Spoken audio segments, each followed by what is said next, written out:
Breaking news రెండో విడత భూ సమీకరణపై రాజధాని రైతులతో సీఎం చంద్రబాబు సమావేశమయ్యారు.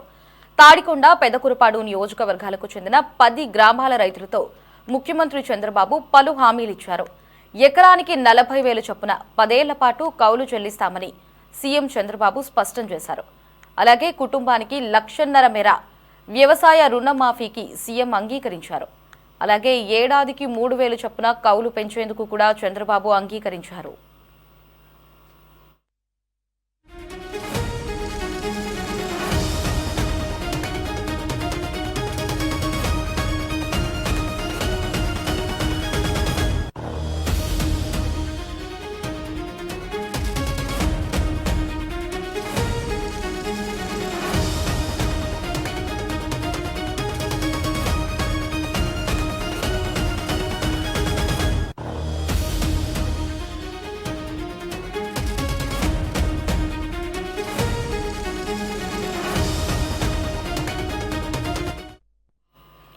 రెండో విడత భూ సమీకరణపై సీఎం చంద్రబాబు నాయుడు రాజధాని రైతులతో సమావేశం అయితే నిర్వహించారు. ఈ సమావేశంలో జరిగిన పూర్తి సమాచారాన్ని మా ప్రతినిధి గాలిబ్ ఫోన్లో అందించడానికి సిద్ధంగా ఉన్నారు. గాలిబ్, ఈ సమావేశంలో సీఎం చంద్రబాబు రాజధాని రైతులకు ఎటువంటి హామీలు ఇచ్చారు?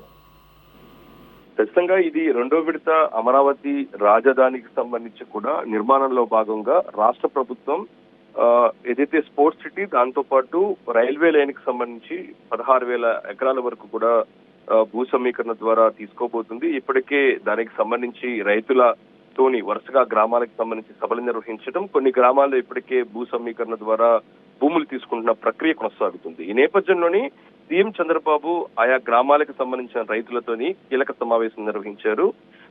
ప్రధానంగా రైతులకు సంబంధించి కూడా ఒక గుడ్ న్యూస్ కూడా చెప్పారని చెప్పుకోవచ్చు. ఎకరాకి 40,000 చొప్పున 10 ఏళ్ల పాటు కౌలు చెల్లిస్తామంటూ కూడా సీఎం చంద్రబాబు నాయుడు వాళ్ళకి హామీ ఇవ్వడం జరిగింది. ఇంకా దాంతో పాటు కుటుంబానికి 1,50,000 రూపాయల మేర వ్యవసాయ రుణమాఫీని కూడా సీఎం అంగీకరించారు. ఇది కీలక ప్రకటన కూడా చెప్పుకోవచ్చు. ఇంకా దాంతో పాటు ఏడాదికి 3,000 చొప్పున కౌలు పెంచేందుకు సీఎం చంద్రబాబు నాయుడు అంగీకరించడం జరిగింది. ఎందుకంటే మొత్తం ఈ గ్రామాల్లోని మంత్రి నారాయణతో పాటు సిఆర్డీ అధికారులు గ్రామ సభలు నిర్వహించే నేపథ్యంలోని ఆ రైతుల నుంచి వాళ్ళకున్న డిమాండ్లు కూడా నేరుగా అడిగి తెలుసుకోవడంతో పాటు ఖచ్చితంగా వాళ్ళు అడిగిన ప్రతి అంశాన్ని ముఖ్యమంత్రి చంద్రబాబు నాయుడు దృష్టికి తీసుకెళ్తానంటూ కూడా మంత్రి నారాయణ హామీ ఇచ్చారు. మంత్రి నారాయణ ఇచ్చిన హామీ మేరకు ముఖ్యమంత్రి దృష్టిలోని సమావేశంలోని మొత్తం 3 అంశాలకు సంబంధించి ఎకరాకు 40,000, దాంతో పాటు ఏడాదికి 3,000 చొప్పున కౌలు పెంచేందుకు అంగీకారంతో పాటు వ్యవసాయ రుణానికి సంబంధించి ఒక కీలక ప్రకటన చెప్పుకోవచ్చు. మొత్తం 1,50,000 సంబంధించి కూడా వ్యవసాయ రుణాన్ని మాఫీ చేసేందుకు సీఎం చంద్రబాబు నాయుడు అంగీకారం తెలుపడంతో ప్రస్తుతం రైతులందరూ కూడా సంతృప్తి వ్యక్తం చేస్తున్నారు. దాంతో పాటు అమరావతి రాజధానికి చట్టబద్ధత కూడా కల్పించిన నేపథ్యంలోని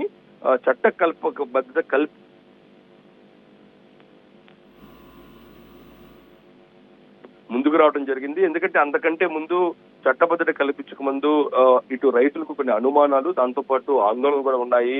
ఎందుకంటే గతంలో 2014-19లోనే తొలి విడతగా 11 గ్రామాల్లో భూ సమీకరణ ద్వారా దాదాపు 34 ఎకరాల వరకు కూడా ప్రభుత్వం తీసుకుంది. అయితే ఆ తర్వాత 19-24 ప్రభుత్వం మారటం, ఆ తర్వాత గత ప్రభుత్వంలోని చాలా ఇబ్బందులను రైతులు పడ్డారు. వాళ్ళ భూములకు సంబంధించి ఎక్కడ డెవలప్మెంట్ జరగలేదు. ఖచ్చితంగా చట్టబద్ధత కల్పిస్తేనే తాము భూములు ఇస్తామనే దానిపై కూడా రెండో విడత రైతులు కూడా ప్రభుత్వానికి చెప్పారు. అయితే ప్రస్తుతం దానికి సంబంధించి కూడా అడ్డంకులన్నీ తొలగిన నేపథ్యంలోని ప్రస్తుతం రైతుల నుంచి కూడా పూర్తి స్థాయిలో సానుకూల స్పందన కల్పిస్తుంది.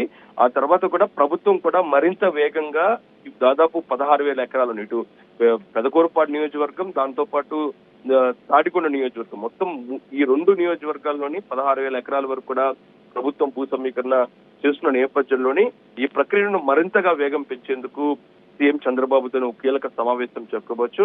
రైతుల నుంచి కూడా ప్రతి అంశాన్ని ముఖ్యమంత్రి తెలుసుకున్నారు. ఇంకా దాంతో పాటు తమ భూములు అంటే భూమి సమీకరణ ద్వారా ఇచ్చిన భూములన్నీ కూడా ఏ విధంగా డెవలప్ చేయబోతున్నాం అనే అంశాన్ని కూడా ముఖ్యమంత్రి క్లారిటీ ఇవ్వడం జరిగింది.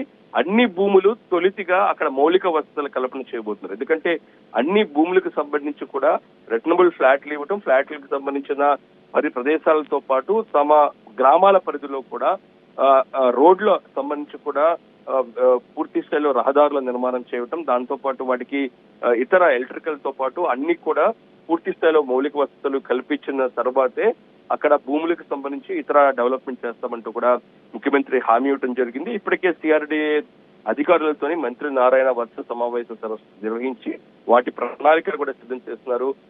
అక్కడ రెండో విడత భూ సమీకరణకు సంబంధించి కూడా మాస్టర్ ప్లాన్ కూడా రెడీ చేయబోతున్నారు. ఇంకా దాంతో పాటు వెంటనే అక్కడ స్పోర్ట్స్ పిటి నిర్మాణానికి కూడా రాష్ట్ర ప్రభుత్వం శ్రీకారం చుట్టబోతుంది. ఎందుకంటే ఇప్పటికే మంత్రి నారాయణతో పాటు ఏజీఐసీఎల్ ఎండి శ్రీనివాస్ కూడా ఇటీవల లండన్ తో పాటు దుబాయ్ లో పర్యటించారు. అక్కడ స్పోర్ట్స్ సిటీ లాంటి అంశాలను కూడా పూర్తి స్థాయిలోనే అక్కడ పర్యవేక్షణ నేపథ్యంలో అవి కూడా ఇంప్లిమెంటేషన్ చేయబోతున్నారు. ఇంకా దాంతో పాటు అమరావతికి రైల్వే స్టేషన్ వస్తుంది. రైల్వే స్టేషన్ కి సంబంధించి ప్రధానంగా దానికి రైల్వే లేన్ కూడా నిర్వహించబోతున్న నేపథ్యంలో దాదాపు దీనికోసం 1500 ఎకరాల వరకు కూడా కావాల్సిన అవసరం ఉన్న నేపథ్యంలో ఈ అంశాలను కూడా దీనికి సంబంధించిన రైల్వే లైన్ కి సంబంధించిన నిర్మాణానికి సంబంధించి కూడా రెండో విడత భూ సమీకరణలో కూడా భూములు తీసుకుపోతారు. మొత్తం ఎలాంటి ప్రాజెక్టులు వస్తున్నాయి, దాంతో పాటు రైతులకు ఉన్న ప్రతి అంశాన్ని కూడా నివృత్తి చేస్తూ ముఖ్యమంత్రి వాళ్ళతో సమావేశం నిర్వహించడం జరిగింది. వాళ్ళందరినీ వాళ్ళ సమస్యలను కూడా ముఖ్యమంత్రి నేరుగా అడిగి తెలుసుకోవడంతో పాటు వాళ్ళకి ఏ విధంగా వాళ్ళు పరిష్కరించాలన్న అంశాలకు సంబంధించి కూడా ముఖ్యమంత్రి క్లారిటీ ఇవ్వడం జరిగింది. మొత్తం 3 అంశాలు కౌలు ఇవ్వటంతో పాటు కౌలుని ఏడాదికి ఏ విధంగా పెంచడం, దాంతో పాటు వ్యవసాయానికి సంబంధించిన రుణమాఫీ ఏ విధంగా చేస్తామనే అంశానికి సంబంధించి ముఖ్యమంత్రి క్లారిటీ ఇవ్వడంతో రైతులు మాత్రం సంతృప్తి వ్యక్తం చేస్తున్నారు. ఇకపై రేపటి నుంచి మనకున్న సమాచారం ప్రకారం మరింత వేగంగా రెండో విడత భూ సమీకరణకు సంబంధించిన భూములన్నీ కూడా ప్రభుత్వం ఆ ప్రక్రియను మరింతగా స్పీడ్ పెంచే అవకాశాలు కనబడుతున్నాయి.